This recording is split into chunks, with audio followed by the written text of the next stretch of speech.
बांग्लादेश से भारत में घुसपैठ कर चुके रोहिंग्या मुसलमानों पर योगी सरकार ने शिकंजा कसना शुरू कर दिया है और यूपी में अवैध रूप से रह रहे 6 दर्जन से ज्यादा रोहिंग्या घुसपैठियों को गिरफ्त में लेकर यूपी एटीएस ये जानने की कोशिश कर रही है कि आखिर इन्हें कब और किसने बॉर्डर पार कराया था, उन्हें शरण देने वाले और इनके कागजात बनाने वाले लोग कौन थे।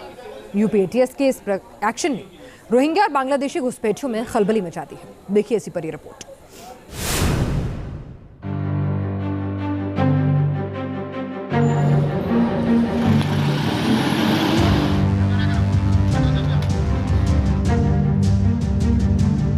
रोहिंग्या जो हैं म्यांमार के, ये भारत में शरणार्थी नहीं बल्कि घुसपैठी हैं।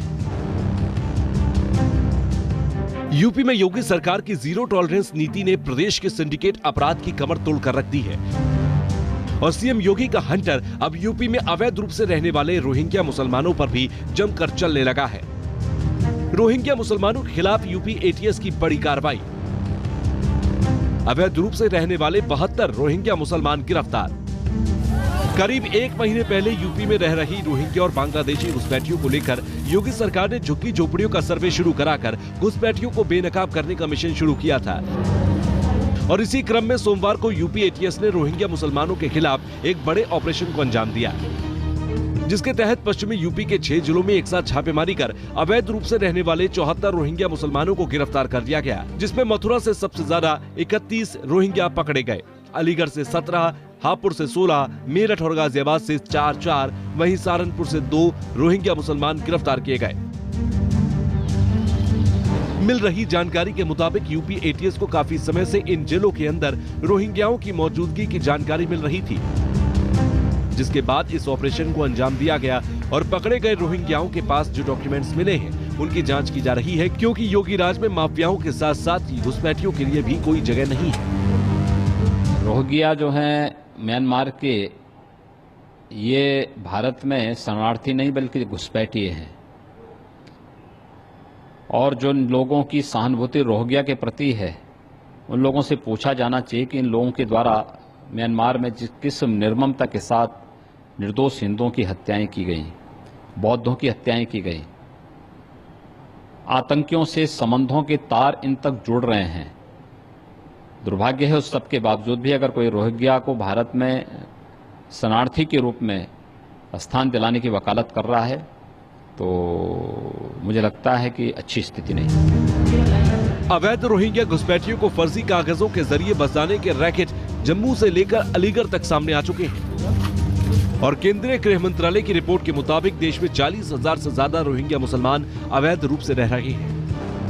ऐसे में यूपी एटीएस गिरफ्तार रोहिंग्याओं के खिलाफ एफआईआर दर्ज कर जांच कर रही है कि इन्हें कब और किसने बॉर्डर पार कराया था, उन्हें शरण देने वालों और उनके कागजात बनाने वाले लोग कौन थे, क्योंकि घुसपैठिए किस तरह से बिचौलियों के जरिए यूपी में आते हैं। एक बड़े प्लान के तहत इन्हें बसाया जाता है, इनके रहने खाने और काम दिलाने का इंतजाम होता है। ये सारा खुलासा खुद अलीगढ़ में अवैध तरीके से पहुंची एक रोहिंग्या मुस्लिम महिला ने न्यूज स्टेशन के कैमरे पर किया। कैसे आप यहाँ पे पहुँचे ये बताइए। यहाँ पे ऐसा आ गई वो डाला लिया, मुझे नहीं नहीं पता तो उन्हें मेरे यहाँ पे लेके आया। कौन दलाल है वो दलाल के नाम के शुक्र है जी, शुक्र है।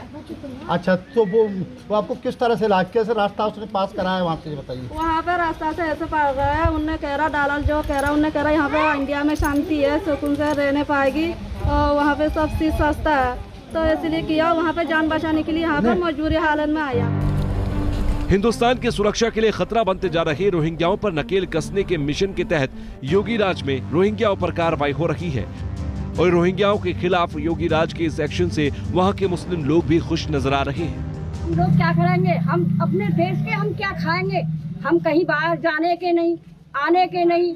अब इनकी इंक्वायरी की जा रही है तो वो कहीं तक सुविधा अच्छी ही की जा रही है।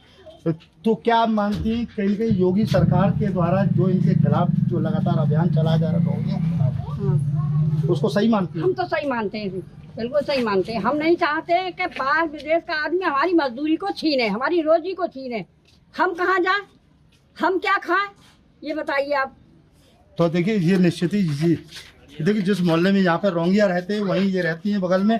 इनका कहना है कि निश्चित ही इन लोगों के द्वारा कहीं न कहीं हम लोगों की रोजी रोटी को छीने जाने का काम किया जा रहा है, और उत्तर प्रदेश की सरकार योगी के द्वारा जो कार्रवाई की जा रही है उस कार्रवाई से पूरी तरह यहाँ के लोग संतुष्ट हैं। यूपी एटीएस की कार्रवाई में सबसे ज्यादा रोहिंग्या मुस्लिमों को मथुरा के थाना जैत क्षेत्र से गिरफ्तार किया गया है। मथुरा से 29 पुरुष और 2 महिला रोहिंग्या मुस्लिमों को पकड़ा गया और जांच के दौरान यूपी एटीएस को मिली जानकारी से ये सभी अवैध रूप से बांग्लादेश से बॉर्डर क्रॉस कर भारत आए, यहाँ पर झुग्गी झोपड़ियों में रहने लगे थे। ऐसे में न्यूज नेशन की टीम उस जगह पर पहुंचकर ये जानने की कोशिश करती नजर आई कि आखिर ये लोग कब और कैसे भारत पहुंचे। कल 31 लोगों को गिरफ्तार किया जिनके पास दस्तावेज नहीं। तो ये लोग कौन? ये लोग सब रोहिंग्या था, सबके पास दिल्ली वाला जो यून की कार्ड था, सब कार्ड था। बस हमारी कमी इतना था, हम यहाँ रजिस्टर के अलावा जो पालतू आदमी आया था 8-10 परिवार, उनके चक्कर पे छापा मारा गया। आ जाते चले जाते ऐसे होते, कभी हो जाते। जब एटीएस के अधिकारियों से हमारी बात हुई तो उन्होंने कहा कि जो दस्तावेज इनके पास मिले हैं हम उनसे संतुष्ट नहीं है। यानी कहीं न कहीं उन दस्तावेजों में हेरा फेरी की गई थी, गलत तरीके से तैयार किए गए थे। इसी वजह से एटीएस के जो अधिकारी थे उन दस्तावेजों से संतुष्ट नहीं थे।